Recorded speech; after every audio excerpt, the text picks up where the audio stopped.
Alright, so I've got my motion detection program running here, and as you see, this is capturing me moving at the moment. If I move away, you can only see some shadows there. And so, well, this is great, but as I said, you may want to store the times when an object enters the frame so that you end up with something like this. So this is the first entrance as the start time, and here is where the object exited the frame, and then the second entrance of the object, and so on. So in this lecture I'll show you how to build that table using this script. So we will add some more code here. The way to start doing this is to first figure out the line in the script where the status is changing from, let's say, motion to non-motion. And so we have non-motion in here, so as soon as webcam triggers, let's say the status is 0. So it's just a symbol that I'm choosing to denote that there's no motion in the current frame.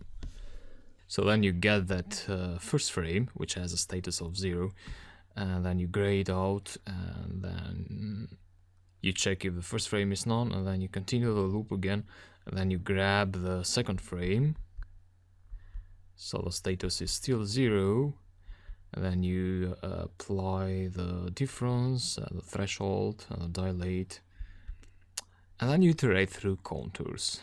So if you find an area that is less than, I changed this earlier, I put it 10,000, so I wanted to detect bigger objects because I was closer to the camera, so I wanted to adjust it. So depending on what objects you want to capture, you want to adjust these pixels here. So 10,000 is something like 100 by 100 pixels window. So we're checking if you don't find a window that is bigger than 10,000, then you continue to the beginning of the loop until you find a contour with this size bigger than this. When Python finds that contour with that size, we want to change the status to 1. Okay. And let's now print out that status variable. So what you want to do is print it at the end of your loop, so status. And let me delete these numpy arrays which are being printed. We don't need those, and make some room here.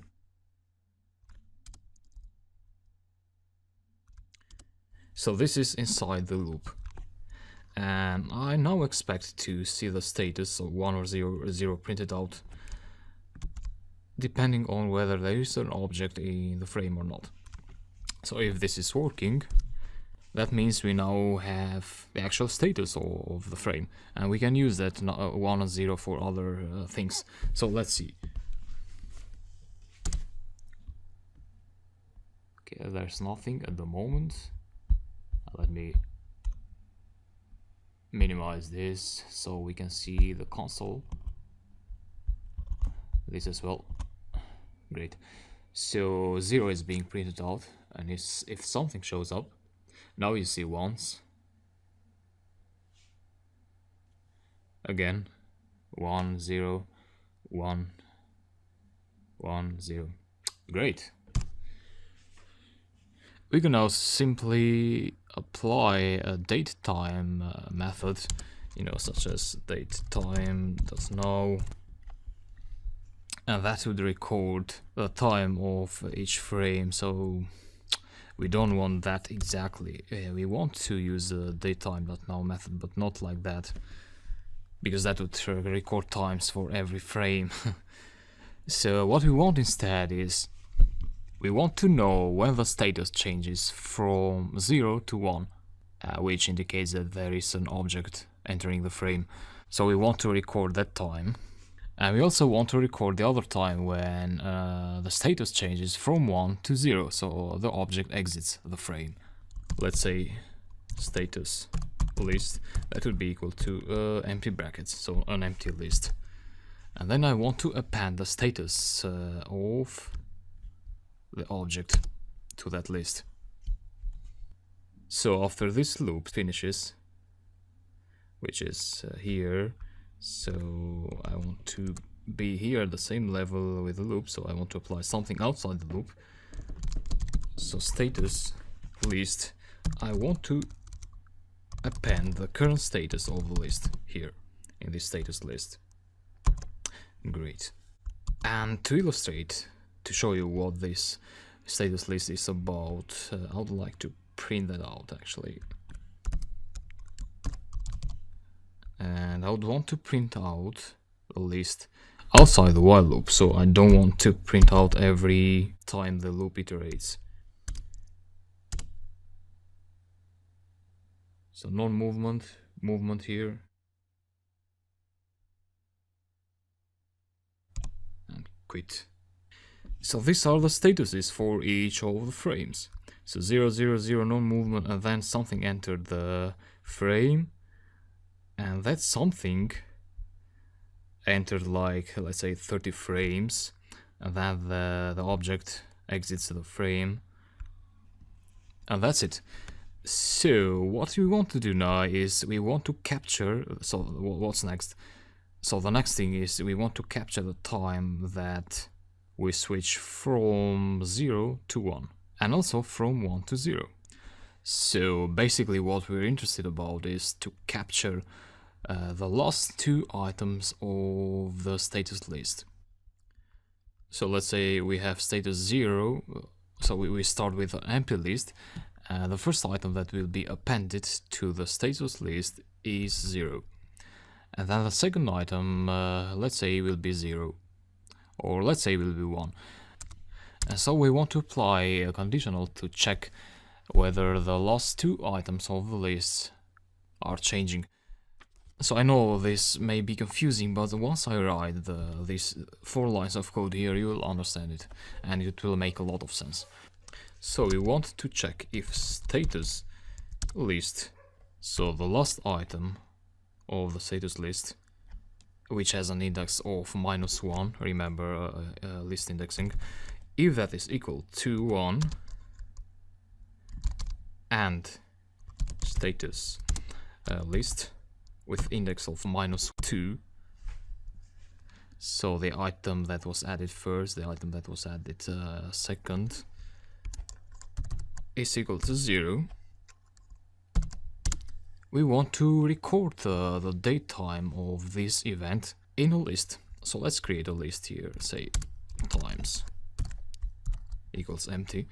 So then we go here, and we say times dot append datetime dot now. You know about this function already. So we want to append the current timestamp when this change occurred. So that means we need to import, or from date time import date time. So datetime class from the datetime library. So we're basically recording the time when the status changed to 1, and we also want to record the time when the status changes from 1 to 0. So we would have a similar conditional, but this would be 0 and this would be 1. Okay.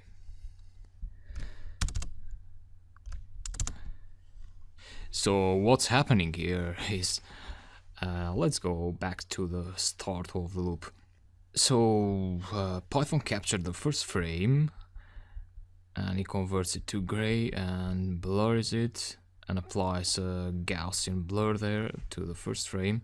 And then we store the first frame in the first frame variable, and then we go ahead and calculate the difference between the first frame and the current frame, find contours, and then if this loop finds contours greater than 10,000, the status variable changes from 0, so it started at 0, so it changes at 1 here.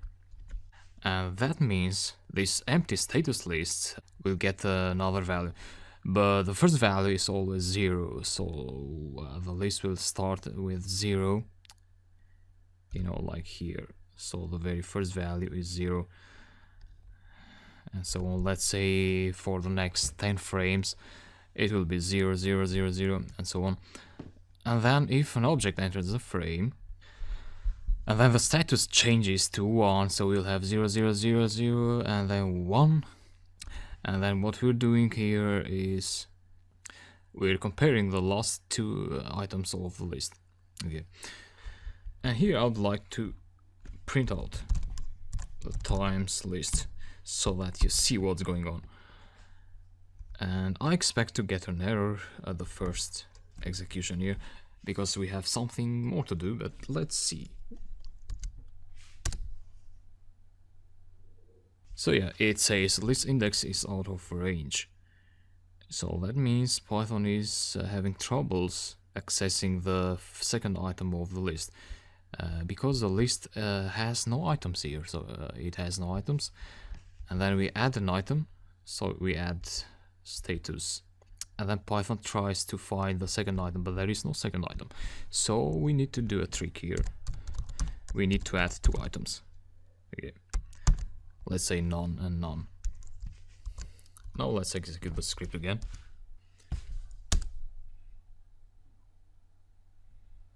So there's no object there at the moment. Now an object appears.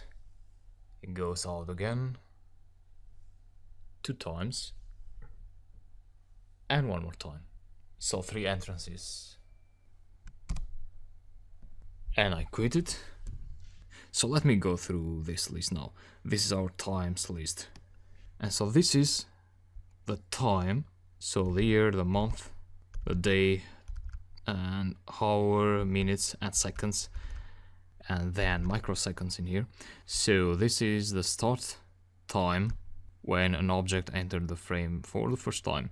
And then this is the time when the object exits the frame. So I stayed there for 2 seconds, so 51 up to 53.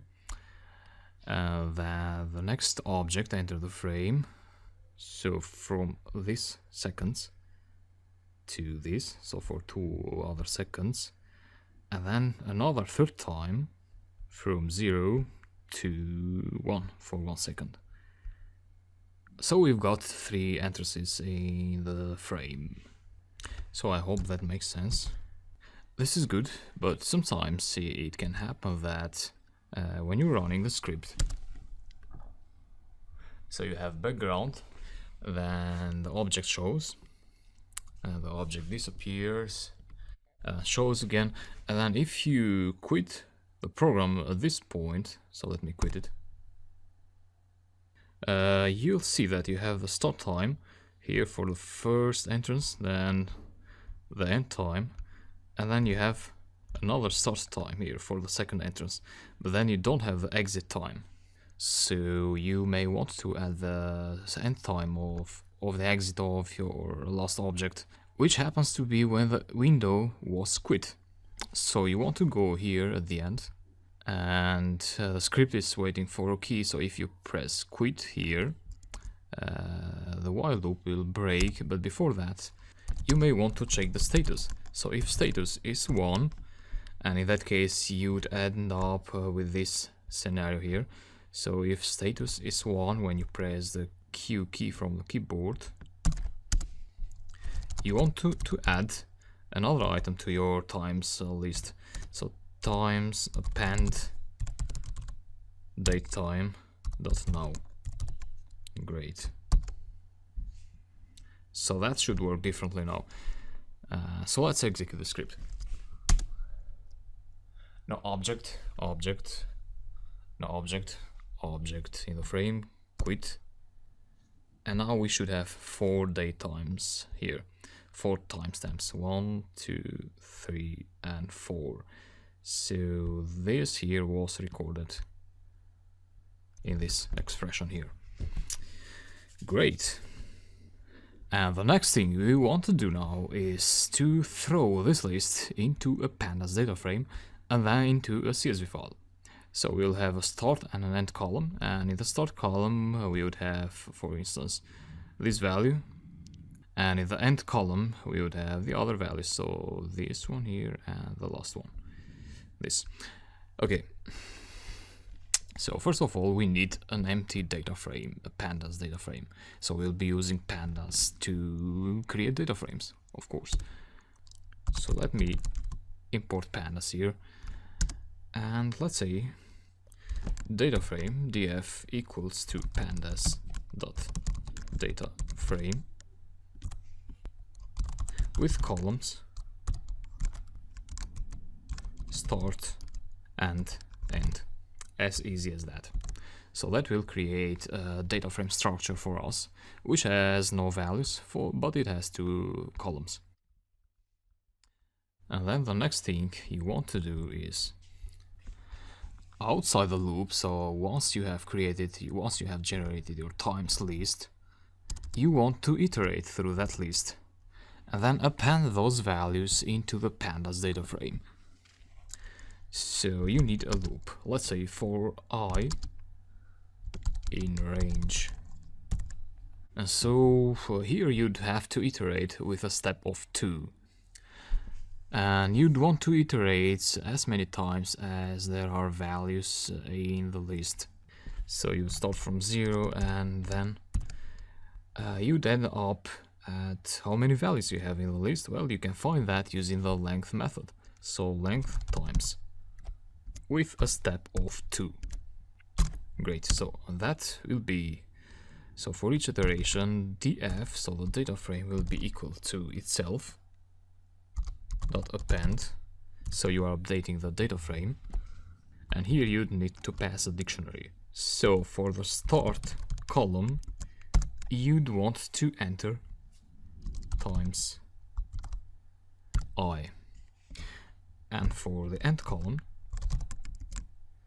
so the keys of the dictionary here are start and end, and you'd want to append times I plus 1, and you want to ignore index, so equal to true. Great.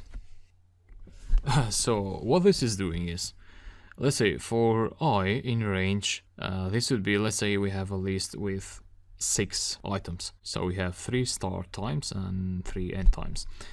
So that would mean the range 0 to 6 with a step of 2. So for 0 we would do this.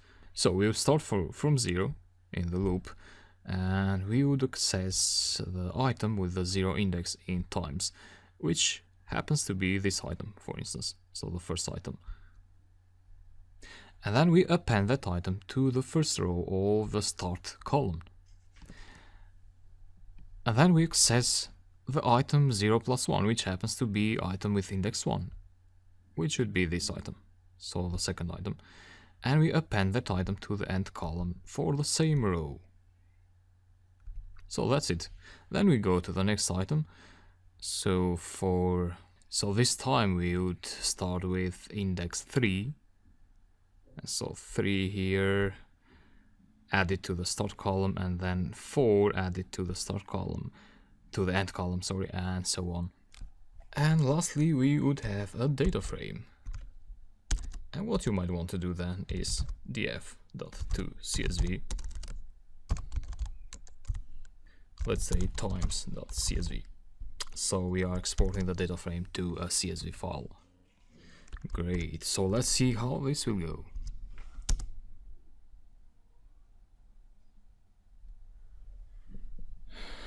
It's getting quite dark here. Okay, and one more time. 3, quit.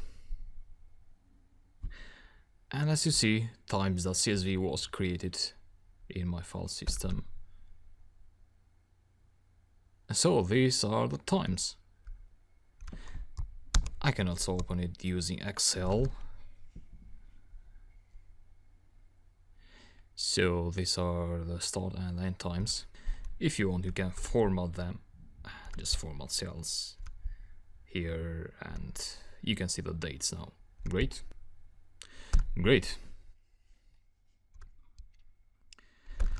So that ends this lecture, and I hope you enjoyed it. We have quite a good script now, and to make it more beautiful, we would want to display these times in a graph. So that's how you turn your data into real information.